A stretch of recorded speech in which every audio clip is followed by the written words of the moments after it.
Hello and welcome to Big Picture. I am Vishal Dahiya and today we will talk about the most wanted terrorist Masood Azhar and how China has once again become his savior. China has again blocked the move in United Nations Security Council to designate Pakistan-based terror outfit Jaish-e-Mohammad's chief Masood Azhar as global terrorist. Jaish-e-Mohammad had claimed responsibility for the ghastly terror attack in Pulwama on 14th of February in which 40 security personnel were martyred. 2 weeks after that terror attack, a proposal was moved by United States of America, United Kingdom and France in the United Nations Security Council to blacklist Masood Azhar under the 1267 Qaeda Sanctions Committee. However, on Wednesday, just few hours before the deadline for raising objections came to an end, China refused to lift its technical hold on the proposal which prescribes sanctions against designated terrorists and terror groups.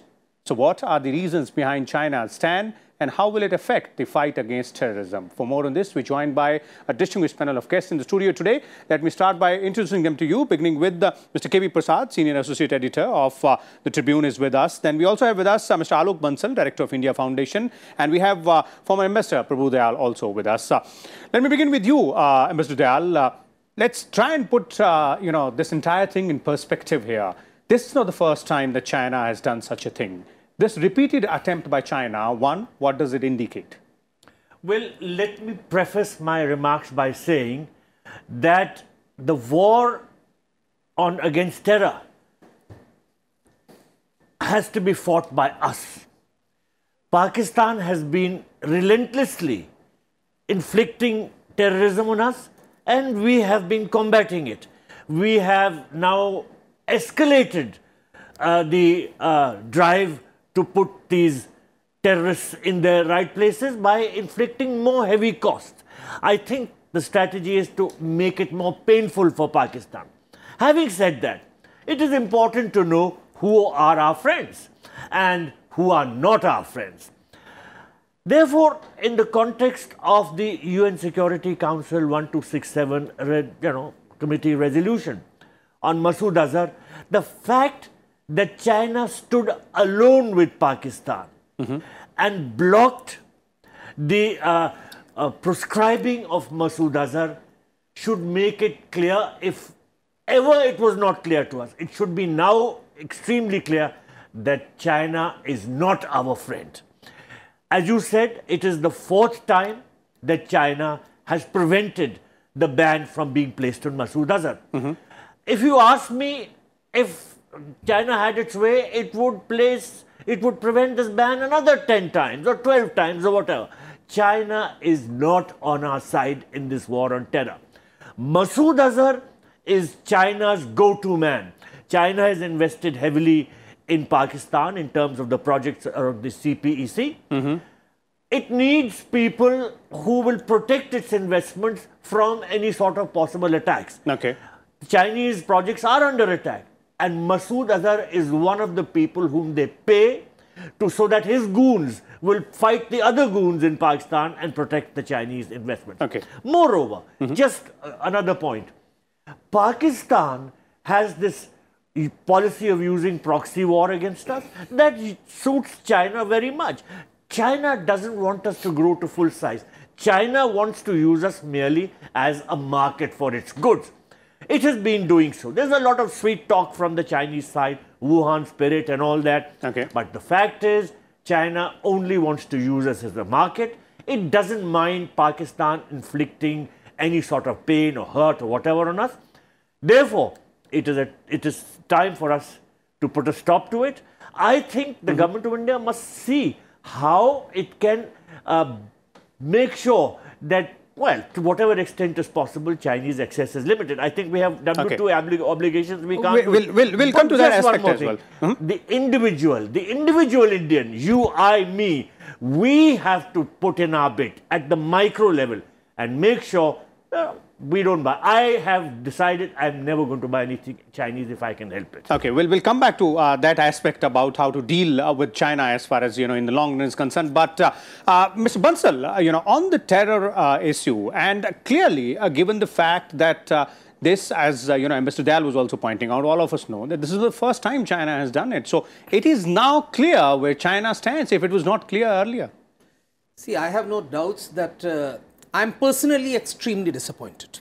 I was quite optimistic till yesterday that China would also support the resolution, as 14 other members of the UN Security Council have done it, or at worst would abstain from it.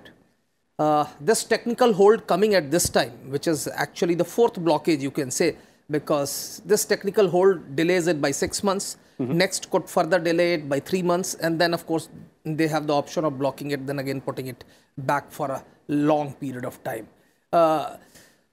So as far as blocking somebody like Masood Azhar, who heads and is the founder of an outfit called Jaish-e-Mohammad, which is already a proscribed organization, actually defies logic.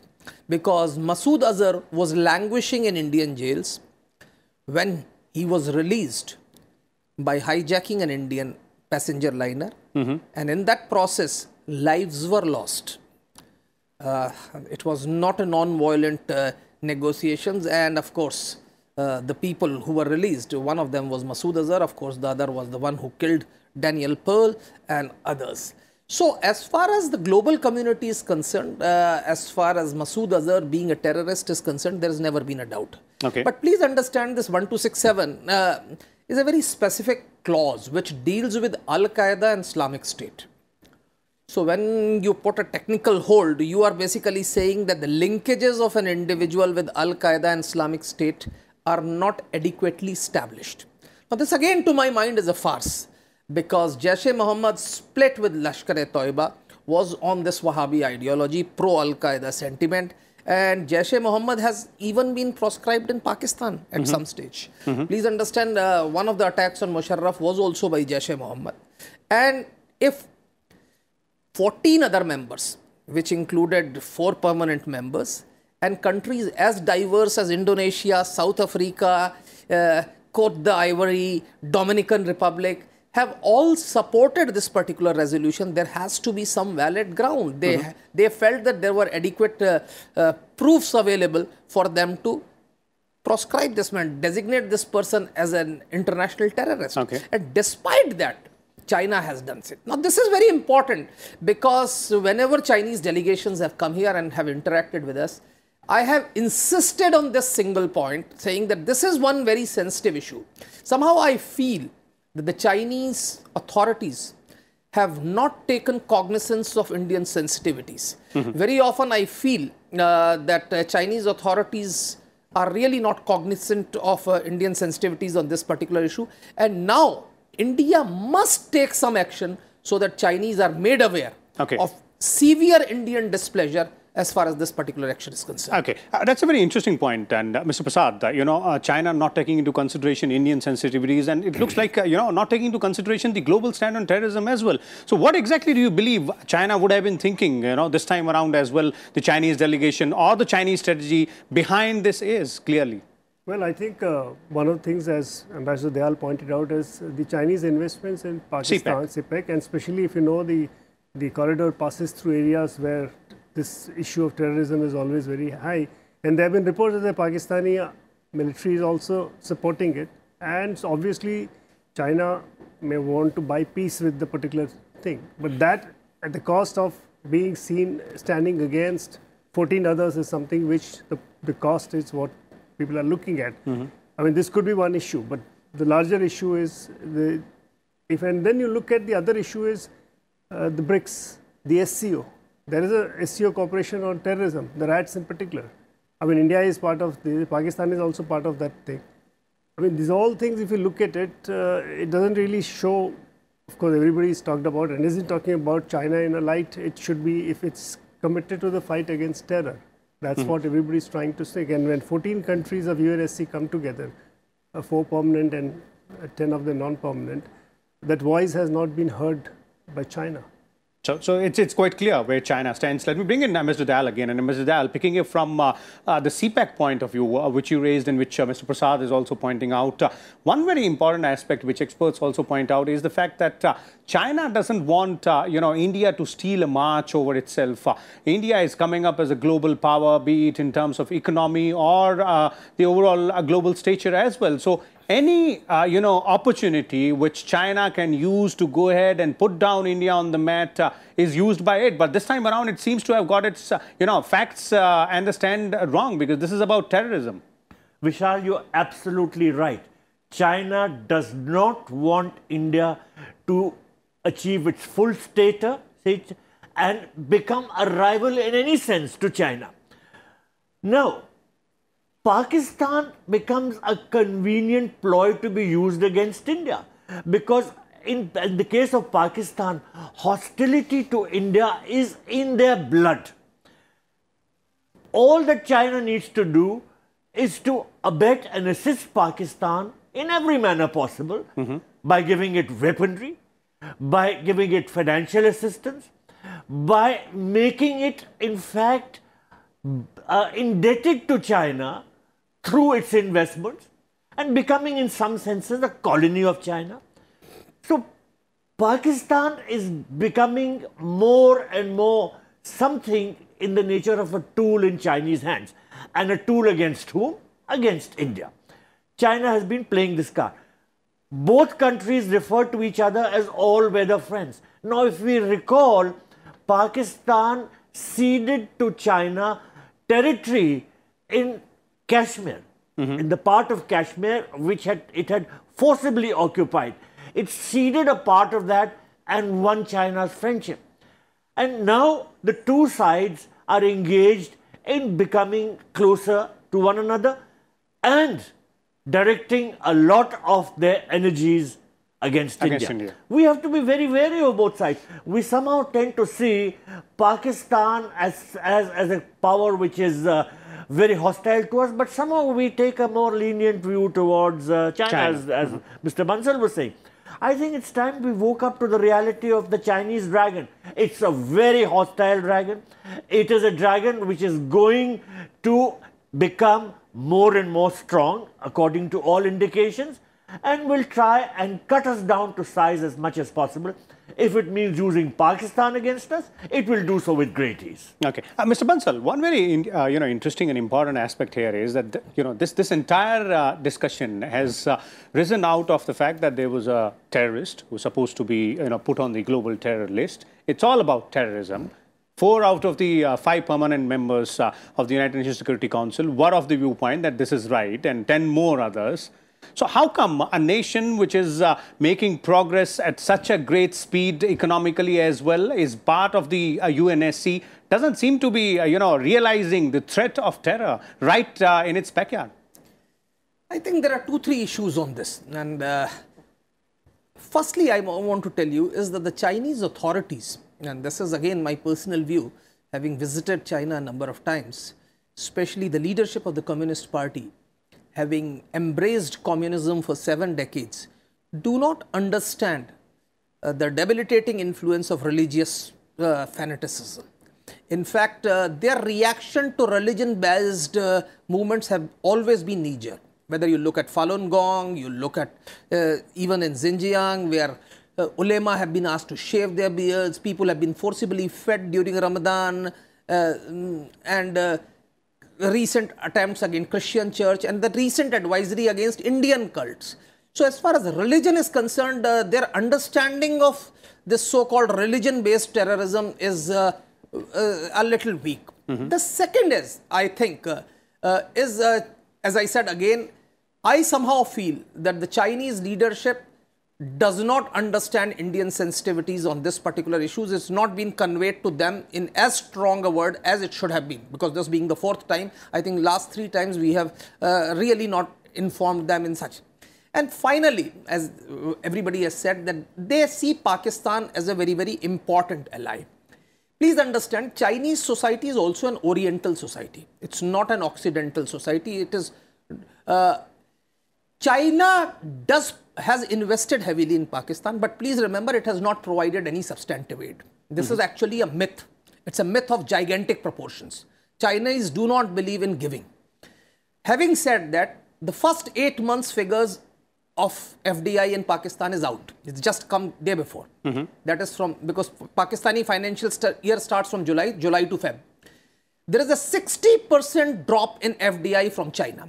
And this shows that even the Chinese businessmen are apprehensive as far as CPEC is concerned. Okay. 2 days back, Chinese embassy in Pakistan has issued an advisory because a Chinese man was targeted.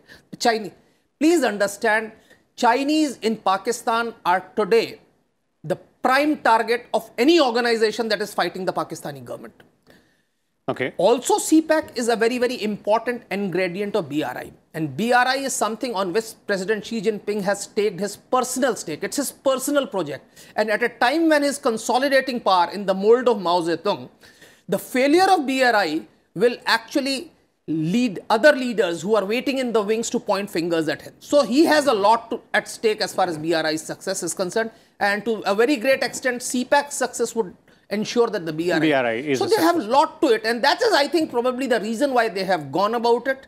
And I think, as I said, the first thing which we need to do is to inform them how we feel about it, and there should be a very, very strong categorical reaction from the government. Okay, let's take it from here from Mr. Prasad. You know, as Mr. Bansal left it, that we should go ahead and tell them very categorically in very clear words that this is something which is not acceptable, and they should realize our sensitivities as well. But in which way should we go ahead and put our make our stand clear? Because we have to go ahead and ensure that there are no repetitions of these incidents. Well, I think the first and foremost option on the table is, of course, the diplomatic mission's job to kind of do it. And if it's not that they may not have done it, they would have done it. But as both my fellow panelists pointed out, maybe the intensity with which it should have been conveyed was probably not conveyed, because there were certain things that happened in between 2016, 18, and now.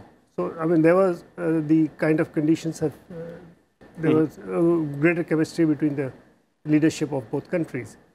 But on this particular issue, that doesn't seem to have cut much ice. The Chinese stuck to its position, and today I think the Foreign Ministry of China, whatever reaction one read a little while ago, did kind of say that they're looking for some additional inputs. Again, something to which Mr. Bansal alluded to, the exact linkages between 1267 Sanctions Committee and the Al-Qaeda links. And this is something you can always dismiss it as an excuse for what China has taken, knowing very well, because everybody is saying, post-Pulwama, the JEM itself had accepted it had claimed. So what else does one need? And that was the basis of the resolution. That is the basis, and France took it up. That's how it began. One of the members of the Security Council introduced it. So the whole process was followed. That's where it strikes. I think first, of course, will be the diplomatic thing, and of course, now that since India is in the midst of elections, so the political leadership will obviously take time to consolidate, and only the new government, when it comes, can actually shape and take a policy forward. Because we also have, towards maybe September or whatever, later this year, is the Wuhan 2. Because the Chinese president had made it, President Xi had said that he's going to come to India for the second part of the Wuhan summit. So that is something which we have to wait and see how it takes shape forward. Because we are in the midst, as I said, the elections are just begun, so we'll have to wait the new government comes into place and takes a position. So these are one or two things which are on the table. Meanwhile, I think the international awareness is already at the high. So the kind of pressures that diplomatic pressure, because yesterday also, if you see the tweet from the Indian ambassador to the UN, he very clearly said one big stayed away, the rest are with us, and thanking everybody who supported us. So that kind of international pressure that is surely on the international table agenda. And I said, link that to SCO, link that to BRICS, where you have an issue of terrorism. So you have something which you can take forward. That's very important and interesting as well. Let me bring in Mr. Dal. Mr. Dal, as Mr. Prasad is pointing out, link that to SCO, link that to WTO, that's one. And second is that how will it affect, you believe, India-China relations? Because Wuhan 2, as the second summit between the top leadership of both the nations, is going to be in the last quarter of this year as well. Well, I think our leadership has gone the full distance in trying to win over China. But unfortunately, the Chinese place their very selfish, narrow interests over a long-term friendship with India. Now, Mr. Bansal and Mr. Prasad are absolutely right that a strong message needs to go to the Chinese. Now, if you notice, the Americans have sent a strong message. The Americans have put out a very strong statement saying that by what the Chinese have done, they are forcing everybody's hands to take stronger action through the Security Council and all that. So, the government of India has to see at how it can send this message across in a very emphatic manner, perhaps not just once, but time and time again. Because I don't think the Chinese really understand how they have been hurting our sensitivities by siding with the terrorists, by siding with the side which is on the wrong side. But apart from government sending this message, as I said in my very first intervention, every Indian has the duty to individually send across this message. China treats us like a market. You see how our shops, our marketplaces are full of Chinese goods. Our industry is suffering. Many small-scale industries are closing down as a result. You go shopping on Diwali, the lights are made in China, the crackers are made in China, even the idols of Ganesh and Lakshmi are made in China. What are we coming to? Are we killing our own potters? I think, very frankly, we have to take stock of the situation and see that, well, if this country was friendly, by all means, it should have had access to our market. But it can't demand and it can't have access to our markets while at the same time abetting terror against us. Because by refusing to ban Masood Azhar, China is sending a message that we are with Masood Azhar. Of course, we know that they are with Masood Azhar. Masood Azhar, as I said, is their go-to man. He protects the Chinese investments and all that. But at the same time, there is a limit to such things. And I think the Chinese have crossed all those limits. So we should take stock of the situation. Government, individuals, everybody must stand up and say enough is enough. Okay, so it is for both the government and the individual. Mr. Bansal, you know, as Ambassador Dayal is pointing out as well, you know, we extended the hand of friendship. We opened our markets and, you know, we clearly are not against that so far. But the way China has behaved, specifically on the issue of terror and by shielding Masood Azhar for the 4th consecutive time, how do you see things moving from here onwards as far as India-China relations are concerned? See, as I said, we have to give a categorical message. And that message could be diplomacy has been talked of. Diplomacy can continue. BRICS, SCO, we should try that. But I think there are two main tools that we need to use, either economic or political. They have used a political action. We could use an economic action. Please understand, China's economy this quarter is growing the slowest in years. So it is a time when US-China trade war has already started hurting them. If we impose certain sanctions on the Chinese goods, we are both members of WTO, but there are various non-tariff barriers which China has imposed on Indian exports. Our pharma industry, our IT products do not have a level playing field as far as Chinese is concerned. We could use some of them and actually block, especially some of the big ticket projects. Because Chinese exports to India primarily in power generation and telecommunications. Huawei wants to roll out 5G. Canada has actually imprisoned their chief executives. US has opposed it. We could also oppose it. And that would be a big blow to China. So there are ways to go ahead and get back. As far as individuals boycotting goods are concerned, I personally am not very much in favor of it. Firstly, because it's a very slow process. It doesn't happen immediately. And if we, at this point, we need to give a direct message and a prompt and a quick message. We are unhappy, please know it. The second thing is, in today's world, it's very difficult to say what is China. The Mi 4 phone is produced in India. It's a make in India, but a Chinese company. So, is it a Chinese thing or it's in India? So, there is a very complicated thing. As far as political issues is concerned, they have categorized somebody who was released after hijacking a plane as not a terrorist. We have refused visa to Dolkan Issa, who is actually not indulged in a single act of violence, who represents over millions of Uyghurs. And he was invited by an individual who has been awarded Nobel Peace Prize. Now, we could allow him. We could invite a Taiwanese president to come and attend a conference by a private think tank or something. Or we could increase our level of interaction with Taiwan. So these are different ways. As far as China is concerned, we have enormous leverages. The thing is that we need to decide, yes, we want to give a signal. And that signal needs to be given. And once China backs off, it's again 6 months down the line. And if China backs off, we can again come back onto the track. But at this point of time, an immediate signal needs to be given to China that we are extremely unhappy. Okay, so clearly, as our panelists are pointing out, that China's stand, which it has taken in the United Nations Security Council on the issue of designating Masood Azhar a global terrorist, is not at all acceptable to India. And we need to go ahead and make sure that they do understand that this is the mood in the nation out here. We'll come back again tomorrow with a different topic and different set of guests. Till then, keep watching Rajya Sabha Television.